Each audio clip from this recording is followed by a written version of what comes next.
تو داتا سے فرماتے ہیں وہ قصہ شروع کر دیا تھا. وہ لاہور آئے تو اپنے استاد سے پوچھا شیخ سے کہ میں نے لاہور میں کیا کرنا ہے؟ کہ صبح سے شام تک بھیک مانگنا ہے اور مغرب کی اذان سے پہلے تقسیم کرنا ہے, خود اس میں سے نہیں کھانا ہے, تیرے کھانے کا انتظام اللہ خود کرے گا.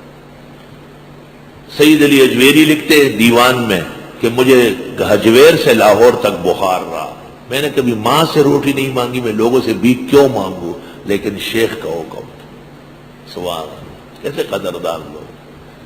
کہا جب میں نے صبح سے شام تک بھیک مانگی اور مغرب کی اذان سے پہلے بانٹا اور لاکھوں کافر میرے ہاتھ پر کلمہ پڑھنے لگے, میں نے کہا اللہ اکبر, میرے شیخ کامل ہے, بہترین حکمت بالغہ مجھے بتائی.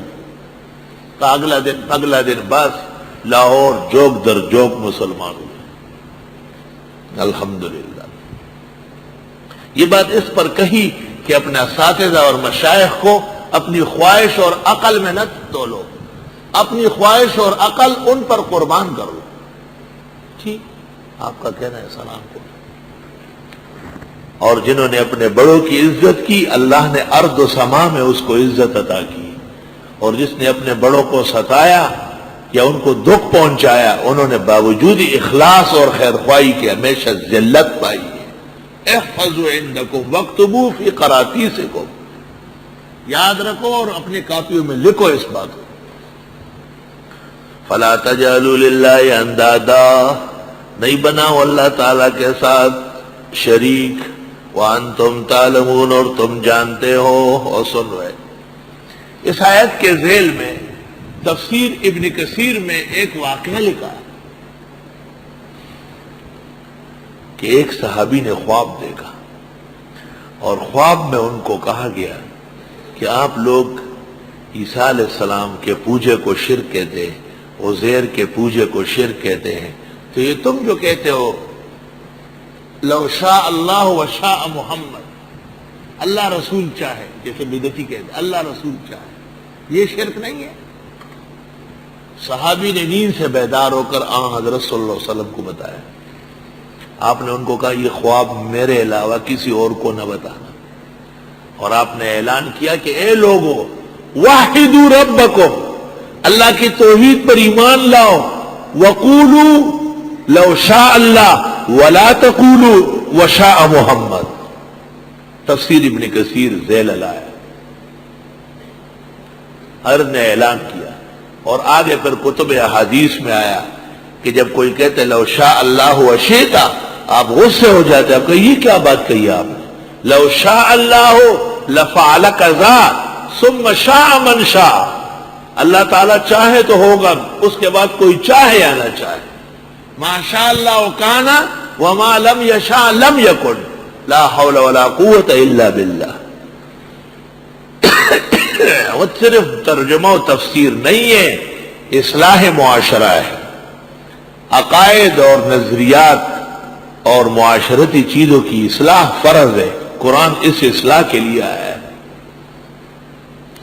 ترجمہ و تفسیر ہم اتنی تیز کر لیں گے کہ آپ گاڑی میں بیٹھ کے بھی نہیں پہنچ سکے. چتیزائی کراشی بے امگورا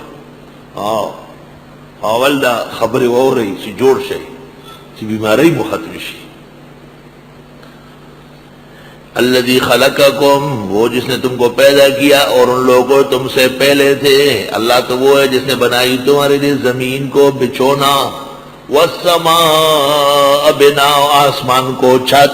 اور سن رہے عبد الغفار خان کی اس کتاب زمان جون میں ہے کہ ہموار زمین والے پہاڑوں میں نہیں چل سکتے, یہ تو عام بات ہے, آگے سن لو. اور اسی طرح پہاڑی لوگ ہموار زمین پہ نہیں چل سکتے. گلگت اور چترال کے طلباء نے اعتراف کیا ہے کہ ہم پہاڑوں سے اترنے کے بعد یہاں کراچی, لاہور, پنڈی, پشاور میں چلنے میں تکلیف محسوس کرتے ہیں کچھ دنوں تک. یہ عجیب بات کی کتاب کی رفان خبر دارا کہ غرور خلق پر سمجھ میں کنشی کر دے تکلیف و طرف سے. یہ اللہ کی قدرت ہے. وانزل من السماء ماء, اتارا آسمان سے پانی, فاخرج به من الثمرات رزقا لکم, نکالا اس نے اس پانی کے ذریعے پھلوں کو، روزی تمہارے لیے، پھل اعلیٰ طعام، وے کزرزلا طعامنا پا دنیا دی، خو ڈوڑائی غن طعام پا جہان نشتا. خوشحال خان غٹک دیوان کے ہوئی زرزلی میوے اخرا خو بیا میرے اور ٹکڑا وہاں روڑائی پکار دا کہنا افغانے وہی یہ گولا روڑائی خو پکار دا کزرزل طعامنا پا دنیا دی خو ڈوڑائی غن طعام پا جہان نشتا. خوشحال خان غٹک کا دیوان. الحمدللہ.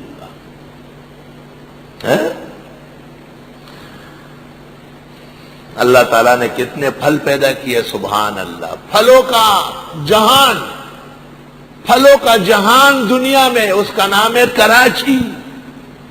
ہر قسم کا پھل بھرا ہوا ہے. ابھی آپ کا رمضان شریف شروع ہو جائے گا، روزانہ آپ کے افطار کے لیے ایک ڈاٹسن بھر کے آئے گی. تفسیر والا ٹھیکیداران با کلو وشربو کئی خدای دربانے خریدا خدای ملمانی زمانگے سے احسان دا اللہ احسان چتا سے قرآن تک نبی. الحمدللہ. اور تفسیر والوں کے سحری کے لیے بچڑوں کا ایک ریوڑ خریدے جا رہے، بچڑوں کا، کیونکہ مرغیاں اچھی نہیں ہیں. اس رات کو جتنی مرغیاں مردار ہوتی ہے وہ اس میں ڈال دیں. زمانے طالبانہ سے ڈیرا لالیان دی چلا مردار چلگانا مخر نے بیا بدئی کارو کی ایک نیک پبار کے کاغل لرگی محلہ کا چرگان بن کے روکے گئی. او چیلے پیسو بکرا دا خود ناجور او خلقو کار ہے. نر سڑے خو دا وخ خوری آدمیخی، کیونکہ سورت بقرہ چل رہی ہے اور اس میں ہے ان اللہ یامرکم ان تذبحوا بقرہ. جب گائے ذبح کرو گے تو پھر کتوں کو ڈالو گے. کیا یقیناً حلال جانور کا گوشت قابل استعمال ہے. حاصل یہ نکلا. جب اللہ تعالیٰ نے تمہیں قسم قسم کی نعمتیں عطا کی تو بتاؤ فلاں بابے نے اور فلاں درگاہ نے کیا کیا ہے؟ کچھ بھی نہیں. ایسے ہی خواہ. اب بابا کے باہر جو بیٹھے ہوئے اس کے صبح و شام ان کی شکلوں کو دیکھو، لعنت برستی ہے. ایسے ٹیڑے پیڑے وہ چڑیا وارڈ میں بھی نہیں ہوں گے نا، جو مزاروں کے بعد ہاتھ یوں، ٹانگ یوں، آنکھ یوں، چہرہ یوں، دا بدمخی بد شکلہ قہر دخدے پہ وریگی سیون شاہ کی کا شاہ عبداللہ گو رہی بد حال. یہ پاک لوگ تھے سارے بزرگ جن کے میں نے نام لیے، یہ توحید کے سربراہان ہیں. آنے والے بدماشوں نے بدنام کیا، جیسے یہود موسیٰ علیہ السلام و عزیر کو اور عیسائی حضرت عیسیٰ علیہ السلام کے خلاف بے دینیاں پھیلا رہے. وہ پاک پیغمبر تھے. بزرگان دین سے کبھی خفا نہ ہو، وہ ہمارے سروں کے تاج ہیں. انہوں نے ہم تک توحید پہنچائی. لیکن بزرگوں کے سچے جانشین آپ ہیں.